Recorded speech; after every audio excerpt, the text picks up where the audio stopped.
జగన్ ముఖ్యమంత్రిగా ఉన్న సమయంలో లిక్కర్ పాలసీకి సంబంధించి వేల కోట్ల రూపాయల అవినీతికి పాల్పడ్డారనేది ప్రధానంగా ప్రస్తుతం ప్రభుత్వం చేస్తున్నటువంటి విమర్శ.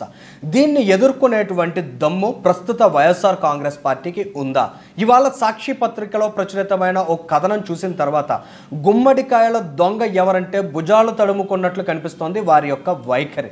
ఎందుకంటే ఇవాళ సాక్షిలో వారు చెప్తున్నటువంటి ఇష్యూ మందుబాబు దందానే. 2014-19 మధ్యకాలంలో చంద్రబాబు నాయుడు ముఖ్యమంత్రిగా ఉంటుండగా 12.50 లక్షల కోట్ల రూపాయలు దోపిడీ చేశారంట, కేవలం లిక్కర్ సిండికేట్లను అడ్డుపెట్టుకుని.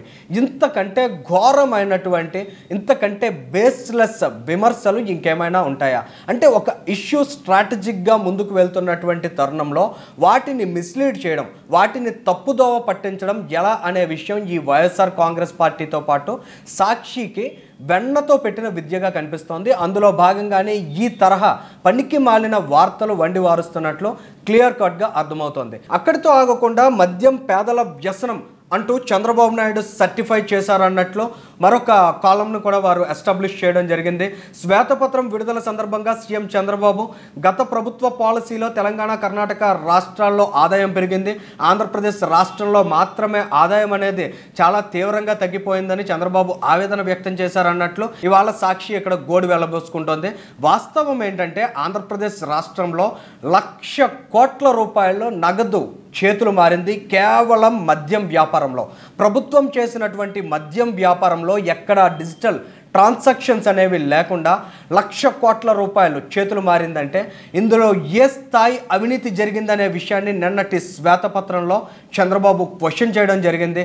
దాన్ని మిస్లీడ్ చేస్తూ ఏపీలో మద్యం తాగేవారి సంఖ్య తగ్గిపోయింది, ఏపీలో మద్యం అమ్మకాలు అమాంతం పడిపోయాయి, వైఎస్ జగన్మోహన్ రెడ్డి అమలు చేసిన విషపూరిత మద్యం పాలసీతోటి ఆంధ్రప్రదేశ్ రాష్ట్రంలో అద్భుతాలు జరిగిపోయాయి అన్నట్లు వీరు ఒక అబద్ధాల సామ్రాజ్యాన్ని సృష్టించే ప్రయత్నం చేస్తున్నారు. కానీ వాస్తవం ఏంటంటే ఆంధ్రప్రదేశ్ రాష్ట్రాన్ని మద్యంలో ముంచెత్తాడు వైఎస్ జగన్మోహన్ రెడ్డి. అందులో భాగంగా ఆంధ్రప్రదేశ్ రాష్ట్రంలో ప్రజల ఆరోగ్యం అనేది తీవ్రంగా చిత్తైనటువంటి సిచ్యువేషన్ ఉంది.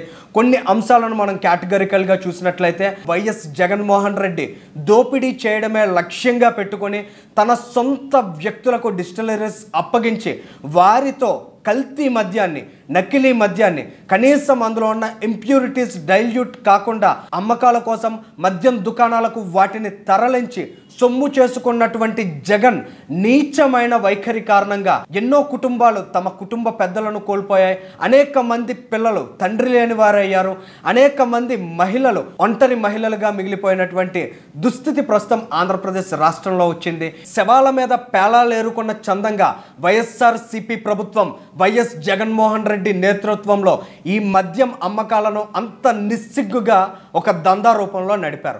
ఇవాళ ఇటువంటి వ్యక్తుల మీద సిఐడి ఇన్వెస్టిగేషన్ అనేది చాలా స్పష్టంగా జరగాల్సినటువంటి అవసరం ఉంది. మనం మరొక కీలకమైన అంశాన్ని చూసినట్లయితే ఆంధ్రప్రదేశ్ స్టేట్ బెవరేజెస్ కార్పొరేషన్ లిమిటెడ్కు పూర్వపు ఎండీగా ఉన్న వాసుదేవరెడ్డి అనే వ్యక్తి ప్రస్తుతం పరారీలో ఉన్నారు. ఆయన ఎందుకు పరారీలో ఉన్నారనే విషయాన్ని కూడా ఆంధ్రప్రదేశ్ రాష్ట్ర ప్రజలు ఖచ్చితంగా ఆలోచించాలి. అంటే మనం క్లియర్ కట్గా ఇక్కడ ఎస్టాబ్లిష్ అవుతున్నటువంటి విషయం, లిక్కర్ పాలసీని అడ్డు పెట్టుకుని వైఎస్ జగన్మోహన్ రెడ్డి కొన్ని వేల కోట్ల రూపాయలు కొల్లగొట్టాడు. అక్కడితో ఆగలేదు.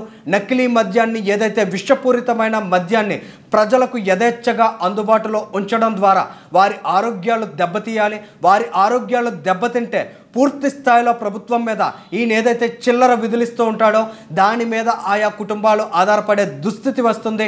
సో ఆయన ప్రభుత్వానికి డోకా ఉండదనేటువంటి ఒక నీచ స్థాయి మనస్తత్వాన్ని కూడా వైఎస్ జగన్మోహన్ రెడ్డి చాటుకున్నటువంటి సిచ్యువేషన్ కూడా ఇక్కడ ఎస్టాబ్లిష్ అవుతోంది. ఆయన అధికారం కోసం ఆంధ్ర రాష్ట్ర ప్రజానీకం ప్రాణాలను సైతం పణంగా పెట్టినటువంటి ఈ స్థాయి మూర్ఖమైన వ్యక్తులకు తగిన గుణపాఠం చెప్పాల్సిన అవసరం ఉంది. అందులో భాగంగా రాష్ట్ర ప్రభుత్వం ఖచ్చితమైనటువంటి ధోరణితో ముందడుగు వేయాలి. ఈ లిక్కర్ పాలసీని అడ్డు పెట్టుకుని దోపిడీ చేసిన ప్రతి ఒక్కరి పట్ల కఠిన చర్యలను చేపట్టాల్సినటువంటి అవసరం ఉంది. తొలి అడుగుగా ఈ లిక్కర్ పాలసీలో ఉన్న అవినీతిని వెలుగులోకి తీసుకురావడం ద్వారా ఏదైతే నమ్మకంతో కూటమి ప్రభుత్వానికి అనూహ్యమైన మెజారిటీ ఇచ్చి రాష్ట్ర ప్రజలు పట్టం కట్టారో ఆ విశ్వసనీయతను రాష్ట్ర ప్రభుత్వం కాపాడుకోవాల్సినటువంటి అవసరం ఉంది.